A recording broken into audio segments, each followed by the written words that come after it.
네, 안녕하세요. 원투펀치 오감축 윤장현입니다. 여름에 축구 대회가 계속해서 펼쳐지고 있는데요.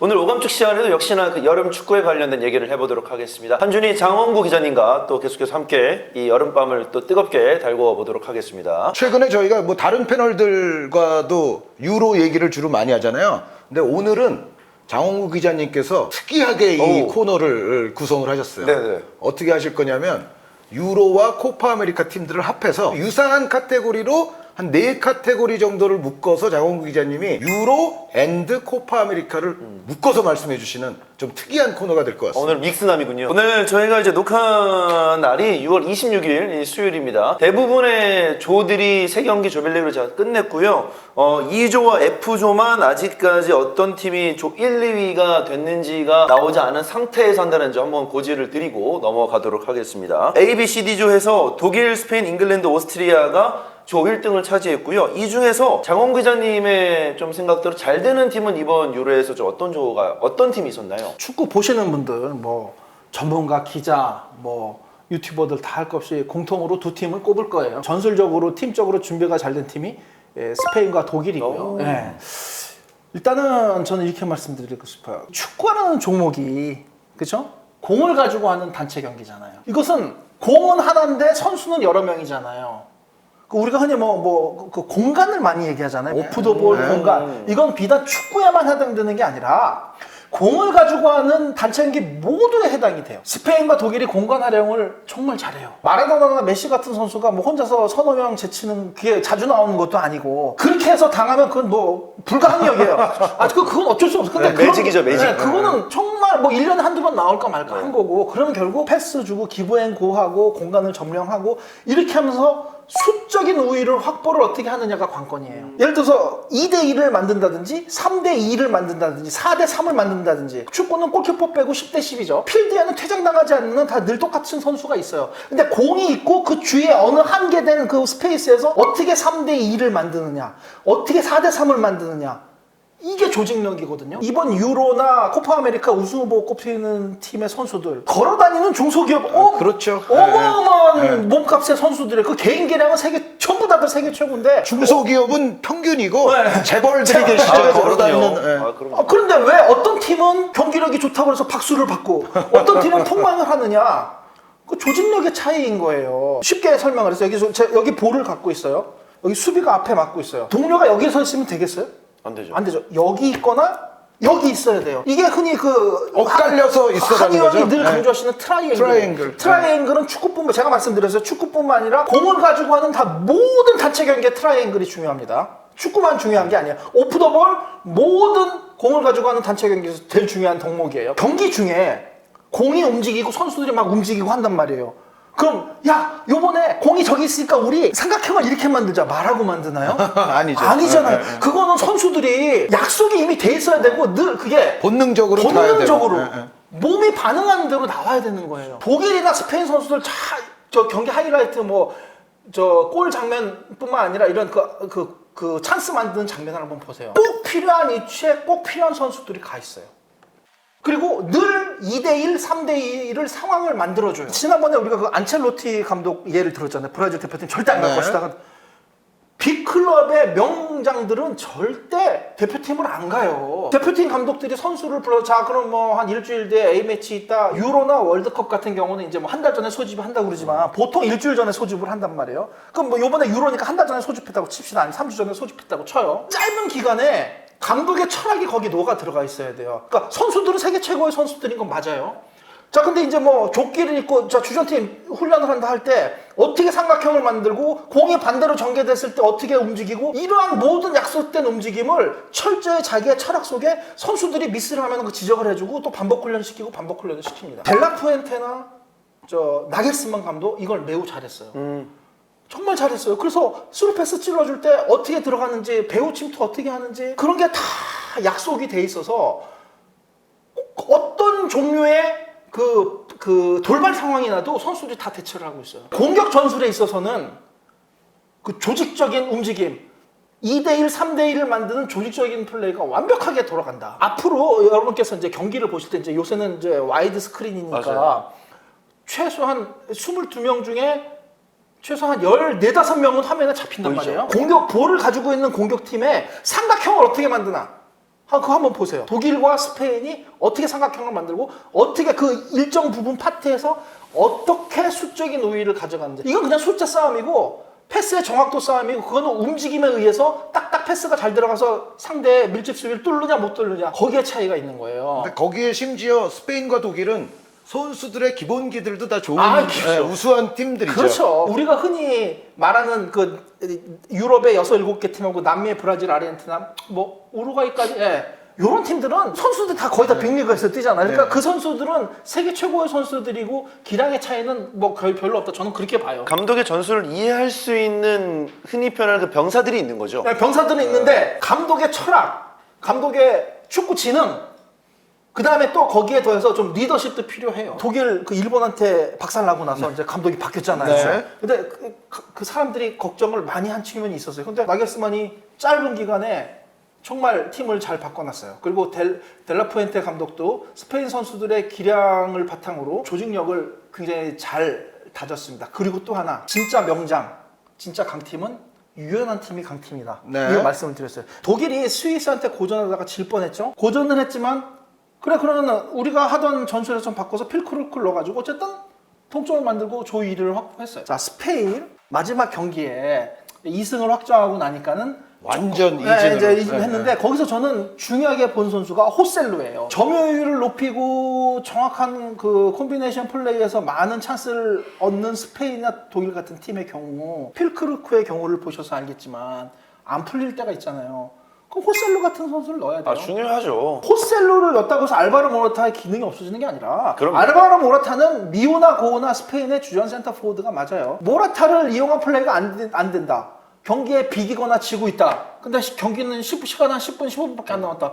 그때 호셀루를 넣어야죠. 스페인은 전문 윙어를 두고 플레이를 하고 있어요. 네, 니코랑 야말. 독일은 전문 윙어를 두질 않고 있어요. 이 선에서 이렇게 움직이면서 이 선수도 들어가고 저 선수도 들어가는데 과거 스페인하고 과거 독일 팀의 전술과는 좀 상반된 느낌을 줘요. 그래서 그 상대의 밀집 수비를 어떻게 뚫느냐. 제가 말씀드린 그런 그 스루 패스라든가 뒷공간 공략. 내려앉아서 저 밀집하면 또 공간이 좀 생기니까 또 중거리 슛도 자주 시도를 하고. 네, 이번 대회 굉장한 특징 중에 하나가 중거리 골이 많다는 네, 거예요. 그 왜 그러냐면은 안으로 그냥 뒤로 물러나 있으니까 공간이 없으니까 그냥 그렇게 하는 거예요. 근데 그게 맞아요. 벽에다 헤딩하듯이 계속 거기다 하면 그건 안 되는 거예요. 스페인이나 독일 같이 이렇게 또 중거리 슛도 막 기습적으로 때리고 또 이게 무서우니까 또 앞으로 달려나면 또 자기네 특징을 해서 또 안으로 파고들고 밀고 당기고 조였다가 풀었다 하는 이 전술의 변화 그리고 완벽하게 선수들끼리 맞아가는 그 호흡 이게 현 시점까지 그러니까 조별리그에 등장한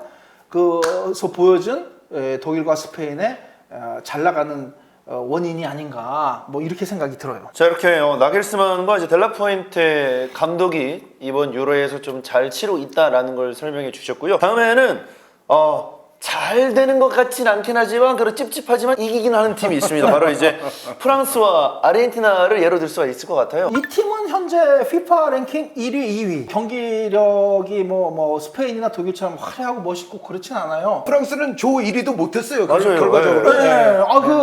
물론 여러 가지 원인이 있고 뭐 은바페 선수 아예 빠졌던 경기도 있고. 은바페 부상 내지는 부진이 또 결정적인 뭐 원인이 되기도 하지만 그리즈만 선수도 자신의 좋았을 때와는 지금 거리가 멀거든요. 네, 그렇죠. 저는 그 3주 전인가 2주 전에 유로 예상할 때 프랑스가 우승할 것 같다고 예상을 했는데 저는 지금도 그 생각에는 변함이 없어요. 네. 비록 조별리그를 조금 이렇게 좀 실망스러운 경기력을 펼쳐. 왜냐하면 대상 감독이나 그 다음에 이 스칼로니 감독은 운이 좀 따르는 감독이고 이길 줄 아는 감독이에요. 그냥 운장이고 오늘 제가 아르헨티나 경기를 봤어요. 칠레랑 나중에 그 라우타로 그 교체 멤버로 뭐 그 결승골 해가지고 이기긴 했는데 아르헨티나나 브라질 올해 경기를 보면 그렇게 뭐 시원하게 이긴 경기가 별로 없어요. 특히 아르헨티나가 그렇죠. 근데 뭐 지진 않습니다. 잘. 그것은 그 선수들이 일단은 그 코파 아메리카나 월드컵 우승을 한 이후에 자신감이 매우 높아졌던 반증이기도 하고요. 미드필드진에서 미친 듯이 뛰어다니는 네.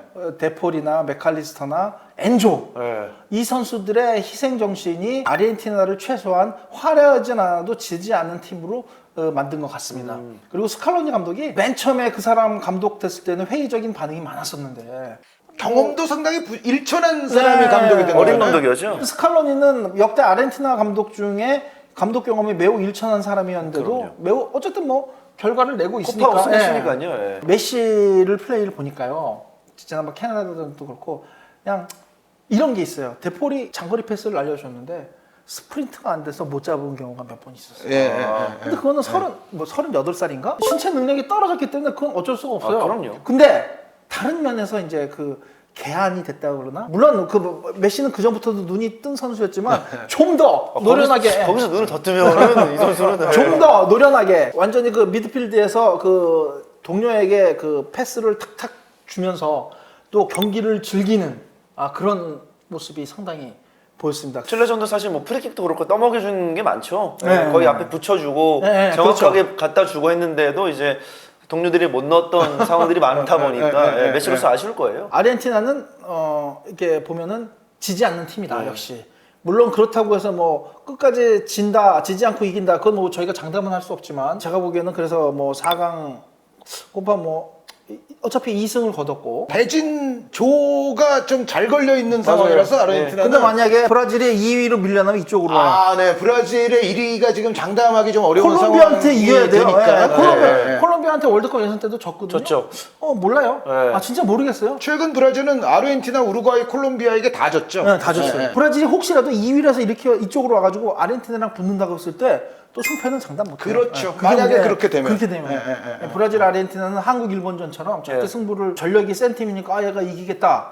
그 장담을 못하는데. 중앙 쪽에서의 엄청난 이제 투쟁심과 활동량과 여기에 이제 메시 선수의 여전히 그 비견되기 어려운 클래스가 이제 번뜩이면서 이제 아르헨티나가 지지 않는 스타일의 경기를 하는데 측면 파괴력 같은 그런 부분에서는 좀 아쉬움은 있지 않나요? 그렇죠. 측면 파괴력. 그래서 오늘 물론 디마리아 선수가 들어갔을 때 좀 해주는 게 있기는 한데 전체적으로 보면은 그런 그렇죠. 부분에서는 아르헨티나도 조금 답답함은 있는 것 같아요. 많은 분들이 궁금한 게 왜 프랑스는 이번에 뭐 오스트리아, 네덜란드, 폴란드 상대로도 좀 답답한 경기를 펼쳤나 이 부분일 것 같거든요. 현역 세계 최고의 선수라는 음바페의 코뼈 부상에 이은 그 컨디션 저하 네. 이게 좀 상당히 커요. 프랑스가 이 선에서 부진하더라도 그러면 음바페 개인기로 그거를 극복할 수 있을 정도의 그야말로 세계 최고의 선수인데 아르헨티나나 프랑스는 사실은 이 스타일은 좀 다르고 장점과 단점이 좀 다르긴 한데 장원구 선배님께서 오늘 이 두 팀을 같은 카테고리로 묶는다는 데 대해서는 저는 동의를 해요. 둘 다 제가 봤을 때는 딸깍 유형이거든요. 근데 그 딸깍이 이제 우리 메시 선생은 이제 인생의 화원기를 달리는 선수고. 그리고 메시 선생은 뭔가를 해줬을 때 이제 딴 데서 딸깍이 나와야 되는 거고 프랑스는 이제 그리즈만이 잘 통제한다는 가정하에 결국 딸깍을 해줘야 되는 선수는 음바페거든요. 아르헨티나는 여전히 좀 답답하더라도 요게 최소 한 골은 통하고 있는 것 같고 프랑스는 음바페도 좀 고장이 났고 그리즈만도 좀 고장이 났고 이 상황에서 딸깍을 하는 것 자체가 프랑스는 조금 이제 좀 힘겨운 상황이 아닌가라는 그런 느낌이 들죠. 예선 3경기에서 프랑스라는 팀이 뭐 아무리 오스트리아, 네덜란드, 폴란드라고 하더라도 필드골이 없다는 것 자체가 이건 조금 말이 안 되는 부분이라고 생각할 만한 2024년이거든요. 만들어가는 플레이가 없었다는 얘기잖아요. 콤비네이션 플레이에서. 그래서 그 음바페의 부진 또 그리스만의 부진 교체 투입되면서 기용됐던 그런 신진 선수들도 아직은 그 팀에 다 녹아 들어가지는 못한 것 같습니다. 조별리그 부진하다가도 제가 보기에는 이제 통과해서 그 16강부터는 또 조금 올라갈 수 있지 않을까 하는 뭐 그런 기대는 걸어봅니다. 프랑스가 궁극적으로 뭐 토너먼트와 조별리그는 좀 뭐 달라질 수 있다는데 굉장히 동의를 합니다. 왜냐하면 특히 유로가 24팀이 된 이후부터 조별리그가 예전만큼 타이트하지 않기 때문에 사실 조별리그에서 했던 거를 가지고 토너먼트까지도 완전히 예단하기는 저는 그건 불가능한 거고 토너먼트 때는 좀 달라지는 팀들도 분명히 나올 것이다라고 생각을 하거든요. 그런데 프랑스가 조 1위를 하는데 실패함으로 인해서 이 사다리가 굉장히 한쪽이 조금 이름값 면에서 약간 무거운 이제 아마 어떤 팬들은 그런데 이러실 거예요. 야 걔들 거기다 몰려 있어도 그 강호처럼 보이는 그 번쩍번쩍한 이름들이 한쪽에 몰려 있어도 실제로 경기력 하는 거 보면 그렇게 뭐 강팀이 많은 것도 아니야 뭐 이렇게 말씀하실 분들도 있기는 하겠지만 조별리그와 토너먼트는 또 달라질 수도 있는데 무게감이 있는 팀들이 좀 한쪽으로 지금 몰리는 추세예요. 그래도 프랑스가 높이 올라갈 수 있다고 생각하시는 건가요? 아 저는 올라갈 수 있다고 뭐 이건 제 개인적인 네, 생각이에요. 네, 예. 네. 그런 생각이 듭니다. 예. 재밌는 게 예. 이제 프랑스가 16강에서 만나는 팀이 2조 2등이랑 붙게 됩니다. 2조에 대한 상황이 이제 넘어가는 새벽에 결정이 되는데 벨기에도 지금 2조에서 1등을 장담할 수가 없는 그렇죠. 상황이기 때문에 네, 네. 16강 프랑스 벨기에는 나름 또 재밌을 만한 또 대진표가 성사가 될 것 같고 개인적으로 사실 저는 좀 프랑스가 좋게 보였던 점은 역시나 캉테와 네. 테오는 살리바까지는 이제 본인 역할을 한다는 느낌이었는데 이제 한준 해설위원과 제가 중계를 굉장히 많이 했지만 바르콜라와 덴벨레의 역할에 대해서는 사실 바르콜라, 그리즈만과 네. 은바페가 부진했을 때 에이스가 되어줘야 되는 선수들이 주사위가 3개 정도도 안 되는 느낌이 굉장히 강하게 들었던 이번에 조별리그 같거든요. 덴벨레 선수는 그 페널티 하나 아. 내준 거는 컸죠. 네네. 참작이 돼야겠네요. 작지는 않다는 생각이고 덴벨레 선수는 항상 그런 것 같아요. 그러니까 정말 그 주사위 얘기를 윤장현 아나운서와 제가 중계할 때도 많이 하는데 주사위가 높은 값들이 걸릴 때를 생각하면 이 선수에게 또 볼을 안 몰아주기도 조금 그렇다. 토너먼트 올라갔을 때 또 덴벨레 폼은 어느 정도 또 일관성을 가져갈 그 거냐. 선수가 기복이 심해서 그렇지 또 폭발할 땐 또 어, 폭발하거든요. 굉장히 예. 무섭죠. 그러니까 네, 근데 네, 이제 안 될 때는 안 되고 그런데 이제 대상 감독으로서는 뭐 그건 모험을 걸어볼 수밖에 없는 거고 네. 저는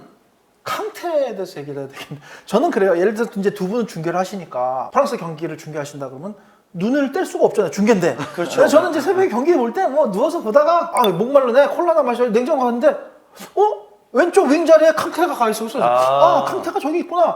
캉테 라이트 윙에 가 있네.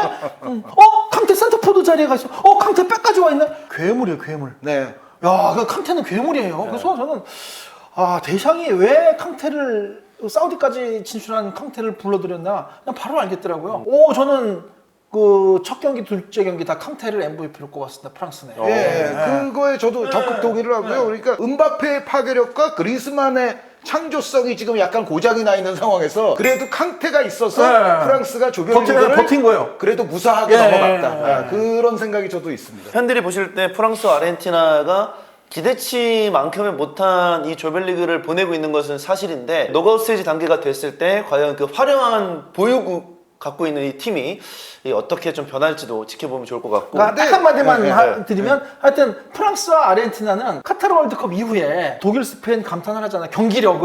그런 경기력을 보여준 경우는 거의 없어요. 그런데 또 폭망한 경기도 또 없어요. 뭐 한 골 차로 지거나 뭐 하다가 어떻게 또 뭐 꾸역꾸역 이기거나 뭐 아니면 질 뻔한 거 무승부라도 얻거나 요러한 끈기는 있는 팀이다. 그렇게 하시면 됩니다. 그리고 이제 두 팀도 온도차가 좀 있죠. 그러니까 아르헨티나는 지금 뭐 2승 했으니까 어쨌든 네. 전혀 욕먹을 이유는 없고 프랑스는 좀 그쵸. 우승 후보 1순위라고 그랬는데 기대치에 미달하는 조별리그를 보냈기 때문에 좀 이제 욕먹을 소지가 있는데 토너먼트 단계 갔을 때는 딸깍이 될 팀들이라는 생각은 들고 그런 의미에서는 여전히 그 유사성이 좀 있다. 자, 이렇게 뭐 잘 되는 팀 그리고 뭐 답답하지만 이겨가고 있는 팀을 설명해 드렸는데 사실 뭐 저희가 말씀을 안 드려도 정말 전 세계 축구를 좋아하는 많은 팬들이 이 팀을 보면서 못 보겠다, 졸리다, 돌아버리겠다라고 말씀을 하는 팀들이 있습니다. 바로 이제 언제까지 이렇게 부진할까? 잉글랜드와 그리고 생각보다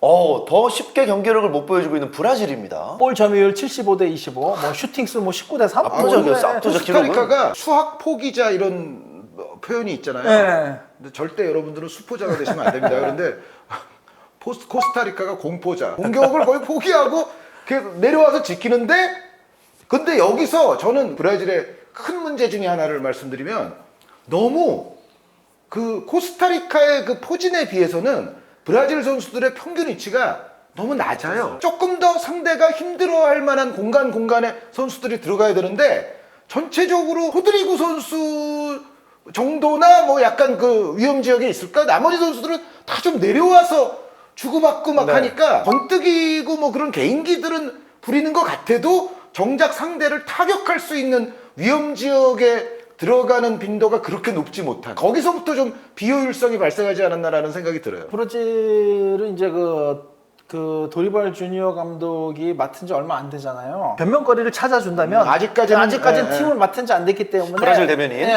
그 팀이 아직까지는 만들어진 상태는 아니다 이렇게 말씀드릴 수가 있고 월드컵 예선 그다음에 평가전 중에 그나마 조금 잘했던 경기가 유일한 경기가 잉글랜드전이었어요. 그렇죠. 3대0 승리했을 잉글랜드전 외에는 뭐 그렇게 근데 그것도 사실 상대가 잉글랜드였기 때문에 그런 경기를 한 게 아닌가. 그 욕먹는 두 팀 간의 대결에서는 그래도 브라질이 좀 더 낫다는 걸 보여줬다. 픽포드의 그 영웅적인 선방이 또 한 두 차례 있었잖아요. 네. 그래서 좀 굳이 설명을 드리자면 도리발 주니어 감독이 맡은 지가 너무 짧기 때문에 좀 더 지켜보자 저는 그런 생각을 하고 있는데 한 의원님의 예상이 또 정확히 맞은 게 하나가 있습니다. 역시 토사예요. 뭐죠? 비니시우스 주니어에 대해서 갸우뚱하셨거든요. 그러니까 지금 현재 전 세계에서 네. 진짜 손가락에 꼽히는 훌륭한 선수인 건 맞죠. 네. 브라질의 그 좋았을 때 팀을 이끌어가던 중심 선수들 그렇게 좋지 않은 결말을 맞이했지만 어쨌든 그래도 이전에 이끌어가던 선수가 네이마르였잖아요. 앞세대 선배들에 비해서는 아직까지는 뭔가 그 잘 안 풀리는 팀을 뭔가 창의적으로 풀어주고 자기가 뭔가 번뜩이는 장면으로서 예측 불허의 상황을 하나 해서 해결을 해주고 거기까지는 비니시우스 선수가 아직은 굳은 신뢰감을 주지는 저는 못한다고 생각해요. 올해 뭐 말롱도르 뭐 초강력 후보든 아니든 그건 뭐 상관없이 아직까지 국가대표에서까지 그런 느낌은 아니거든요. 짧게 패스를 해서 파고드는데 어제 그 코스타리카 그 수비진이 워낙 밀집해 있었잖아요. 파케타도 그렇고 다른 선수도 그렇고 한 중거리 슈팅 몇 번 했고 또 실제 골대도 한 번 맞긴 했죠. 그러니까 그런 어떤 전술적인 유연함을 발휘하면서 중거리 슈팅도 날리고 그것까지는 좋아요. 그런데 아까 제가 그 스페인 독일 말씀드렸던 그런 삼각형을 만드는 플레이 이 조직적인 패스갭 이게 안 돼요. 아무리 상대가 밀집이 돼 있어도 예를 들어서 중거리 슈팅 몇 번 하면 조금은 나오거든요. 네. 그때 그러면 삼각형을 이용해서 파고 들어가야 되는데 그 움직임이 없어요. 뭐냐? 선수들이 자기 소속팀에 예를 들어서 라이트윙이다 할 때 라이트윙이나 오른쪽 미드필더의 선수가 있다고 칩시다. 자기 소속팀에서 브라질 대표팀은 움직임, 그 동료도 다르고 저 선수가 중앙 미드필더가 여기 있다? 감으로 그러니까 자기 클럽 소속에서는 오토매틱하게 어느 정도 파악해서 자동적으로 가는데 그렇겠죠. 이 위치가 아직 맞지가 않아요. 그래서 패스 미스가 나거나 패스가 길게 가거나 아니면 죽은 패스 같은 패스는 눈으로 보면요 패스가 이어진 것 같은데 죽은 패스 그러니까 몸을 트는 방향이라든가 진행 방향에 방해가 되는 죽은 패스들이 나갔어요. 연결은 되는데 네, 연결은 되는데 그 다음 플레이가 바로 동작이 안 되도 만한 패스가 아니라는 거죠. 그게 그렇기 때문에 그 말씀하셨죠 솔로 플레이 그 드리블 솔로 플레이가 왜 자꾸 나오냐면은 콤비네이션 플레이가 안 되니까 솔로 플레이가 나오는 거예요. 네. 공을 가지고 하는 단체 경기에서는 컨비네이션 플레이가 잘 되는 팀이 강팀이잖아요. 실제 골이 가장 많이 나오는 포션, 슈팅이 가장 많이 나오는 그 포션도 지공, 그러니까 오픈 플레이에서의 컨비네이션 플레이가 잘 되는 팀이 강팀이거든요. 지금 독일 느낌이죠. 그걸 잘 만드는 사람들을 명감독이라고 그렇죠. 그거예요. 과르디올라가 왜 뭐 전 세계에서 뭐 첫째를 뭐 다투는 감독 아니에요. 그런데 과르디올라가 그걸 가장 그 오픈 플레이에서의 콤비네이션 플레이의 다양한 패턴을 가장 잘 가르치기 때문에 과르디올라를 넘버원으로 하는. 그렇죠. 그전 임시 감독이 한 1년 넘게 그 맡으면서 브라질의 팀 플레이 자체가 좀 망가진 측면이 있어요. 그래서 조금 더 보자. 브라질에 대해서는. 브라질은 그래도 가능성은 있을 것 같다. 그러니까 브라질에는 이름값에 못 미쳐서 실망하는 팬들이 많지만 이 팀은 조금 봐주자.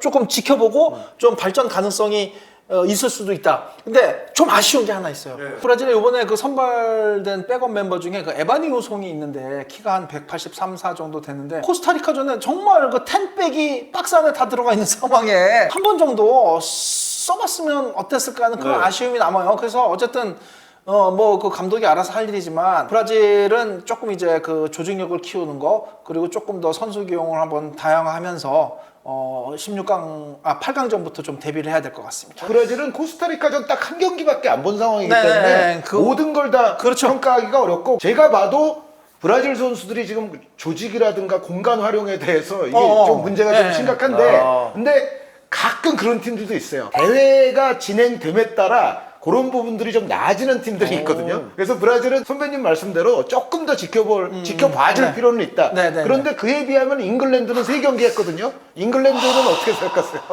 축구 경기의 감독의 역할이 물론 중요합니다. 근데 이번 잉글랜드 대표팀처럼 마이너스 영향을 끼치는 오, 마이너스다. 남무는 마이너스다. 3년 전에 열린 유로 2020 때도 결승까지 갔지만 뭐 잉글랜드가 뭐 그 짜임새 있고 탁탁탁탁 컴비네이션 폴레시가 멋지게 나서 한 그런 축구는 아니었어요. 근데 꾸역꾸역 올라갔잖아요. 그래서 저도 요번에 화려한 경기력을 기대한 건 아니에요. 저는 화려한 경기력을 기대했어요. 왜냐면 그때 진짜로요? 저는 그러니까 뭐냐면 멤버 자체가 그러니까 벨링엄이 됐으니까. 멤버 자체는 다 인정을 하는데 네. 그러니까 이거예요. 프랑스도 멤버 자체는 얼마나 화려해요. 그럼요. 근데 생각같이 아트가 나오진 않잖아요. 깔깔이 나오지 아트가 네. 나오진 않는데 잉글랜드도 멤버 하나하나 보면 화려한 거 전 이번에는 100% 인정이거든요. 그러나 팀적으로 그렇게까지 재밌지는 않을 거다. 네티즌 여러분 죄송합니다. 추가모 씨 다시 한번 사과를 드립니다. 일단 네. 그래서 이게 아까 그 스페인 독일 감독 설명한 것과 반대로 이해를 하시면 돼요.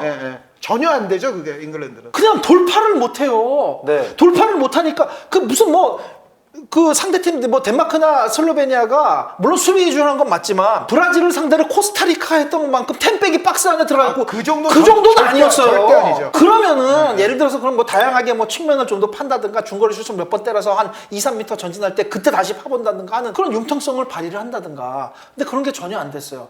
그러니까 어떻게 하냐면 패스 제일 중요한 거죠. 패스를 딱딱딱 연결할 때 자동으로 움직여서 가 있는 그게 안 된단 말이에요. 왜 그럴까? 왜 아스날에서 활약하던 선수가 이게 이런 대표팀에서 안 나오지? 왜 맨시티에서 하는 그런 패스 게임이 안 나오지? 왜 바이에른에서는 케인이 그렇게 했는데 왜 여기서는 안 나오지? 대표팀 감독이 어떤 전술적인 어떤 정리를 저는 잘 못해줬다고 봅니다. 그런 쪽의 능력이 장점이라거나 뭐 그런 쪽에 특화되어 있는 감독과는 사우스게이트 감독은 조금 거리가 매우 멀죠. 거리가 멀죠. 매우 멀어요. 매번 뭐 NBA 패턴 플레이나 NFL 뭐 이게 저 한다고 하는데. 작전 플레이를 본다고 하는데 아니 저는 그거 보는 것 같죠. 그걸 보면은 아니 그 NBA나 NFL은 이게 작전이 딱딱 타임 들고 명확하게 언론 기사에 보이거든요. 예전에 나왔으니까. 네, 명확하게 축구보다도 더 명확하게 보이거든요. 그래도 2018년 월드컵이랑 지난 유로까지는 세트 플레이에서 그 영감 얻어가지고 해줬잖아요. 그렇죠. 자, 공을 가지고 여기 있어요. 수비가 있으면 뭐 이쪽으로 하든 이쪽으로 하든 배우를 침투를 해야 되는데 동료가 이렇게 아예 그냥 딱 고정 모습으로 받고 서 있는 게 아니잖아요. 그럼요. 그러니까 싹 축축축 움직이다가 딱 보고서 이 정도에 주면 달려가서 그 달려가는 타이밍과 패스의 스피드가 맞춰서 딱 돼서 해야 상대 수비를 돌파할 수 있잖아. 이 플레이가 안 돼요. 안 되니 어떻게 하냐? 다시 돌아 나와서 횡패스하고 오죽했으면 필포든이 레프트 윙 위치에 있다가요. 자기한테 볼이 안 오니까 막 진짜 막 달려갔어요. 뒤로 한 30m 달려가지고 볼을 받아서 다시 역주행을 한 거야. 드리블을 쳐가지고. 그게 나왔다니까요. 네네. 필포드 같은 선수가 왜 그렇게 해야 돼요? 그 앞에 있다가 받아서 자기 개인기 살려서 힘을 축적했다가 팍 폭발을 시켜야 되는데 케인도 뭐 제대로 패스 못해서 그냥 횡패스 하다가 또 나와서 뭐 침투도 안 돼, 패스 콤비네이션 플레이도 안 돼, 중거리 슈팅이 또 많이 들어간 것도 아니야. 뭐 그다음에 측면 돌파해서 올려주는 크로스도 없죠. 뭐 부정확해. 아니면 뭐 얼리 크로스가 사실은 그 얼리 크로스를 헤딩으로 연결하는 게 굉장히 어렵잖아요. 어렵죠. 그것도 없어. 사실은 그게 만약에 안 되면 그게 되면은 상대 수비가 막기가 정말 어렵거든요. 네. 근데 그것도 안 돼. 되는 게 뭔가요 지금? 공격이 아니 진짜 공격이 안 돼요. 이게 무슨 뭐 브라질이 코스타리카를 상대로 슈팅서 11개 일단은 브라질 같은 슈팅은 많이 했어요. 공격은 하죠. 꾸준히. 골대도 한 두세 번 네. 맞고 그리고 골키퍼 선방도 있었고. 네. VAR로 취소된 골이 네. 잉글랜드는 그 자체가 없어요. 와 그래서 아니 이렇게까지 멤버 갖고 이렇게까지밖에 못하나. 프랑스는 뭐 제가 그래서 프랑스나 브라질은 토너먼트는 한번 지켜보자.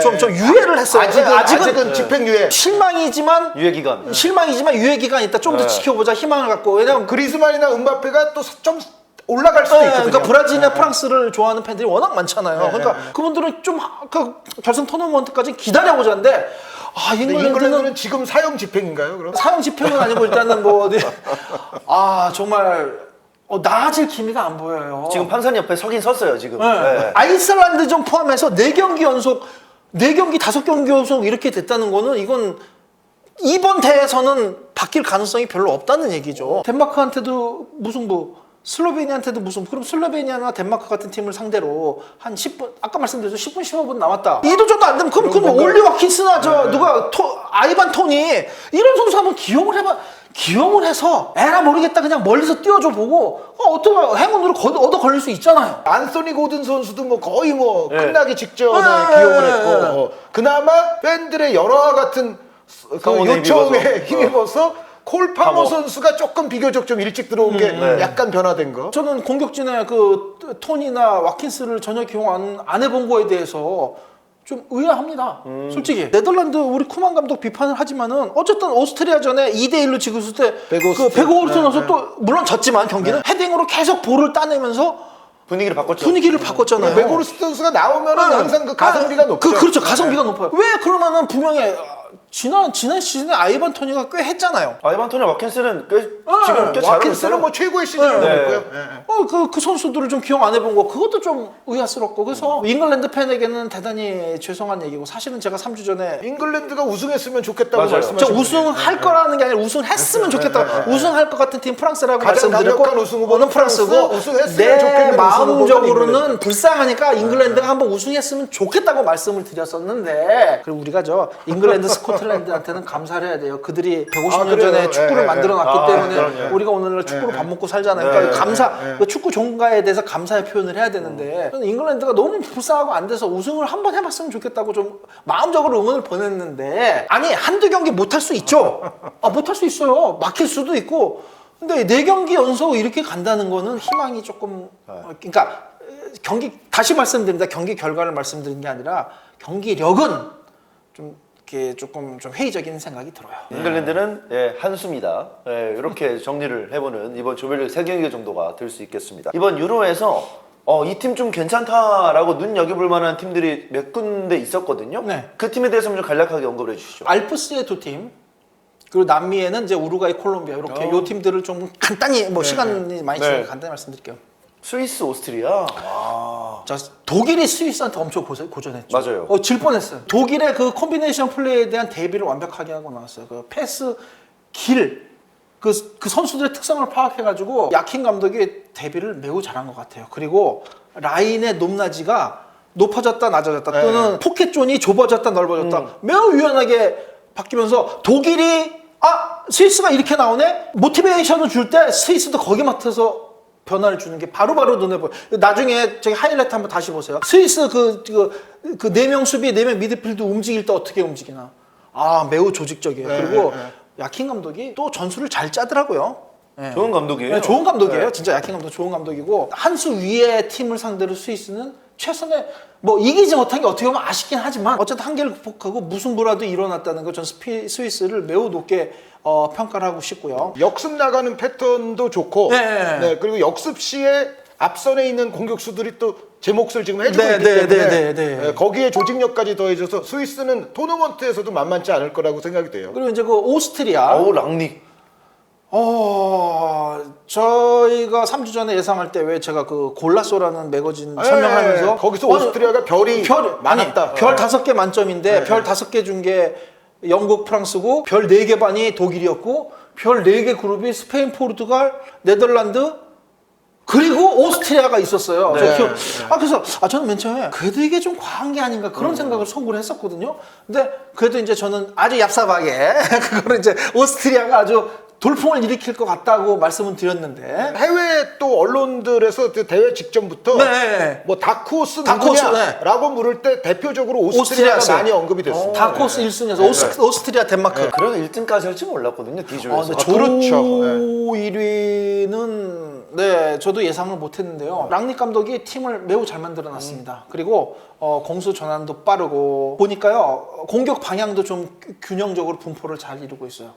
그리고 수비에서도 카운터 프레스 앞으로 나가서 막는 프레싱 수비와 뒤로 약간 물러서는 이 블록 수비가 역시도 이 야킨 감독과 마찬가지로 랑닉도 강팀이 그 왜 액티브 프로 액티브 풋볼들 말씀하시잖아요. 네네. 그러니까 강팀은 자기가 주도를 하는 축구를 하잖아요. 패스를 하는 것도 자기가 주도를 하기 위해서 하는 거고 그다음에 밖으로 차내는 것도 예를 들어서 자기가 주도를 하기 위해서 하는 플레이인데 주도를 하는 상대 팀에 대해서 바로바로 임기응변이 바로바로 되더라고요.